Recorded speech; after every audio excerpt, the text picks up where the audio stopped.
How to restore deleted files and folders in OneDrive. Hi everyone, I'm here to assist you today. Without any delay, let's jump right in. First, open OneDrive on your device.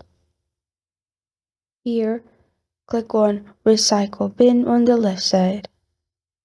After you click on Recycle Bin here, you will find all your deleted files and folders. Simply click on the circle icon on the left side of the file to select it. If you want to select all, you can click on the circle beside name, which will select all of recycle bins, and press on restore at the top left. After you press on restore, it will be restored. Now on the left side, click on my files and you will find all your files and folders restored in here. And this is how to restore deleted files and folders in OneDrive. Thank you for joining me today. If this video helps you out, please leave a like and subscribe for more. If you have a question or want to suggest a topic, comment below. Thank you for watching.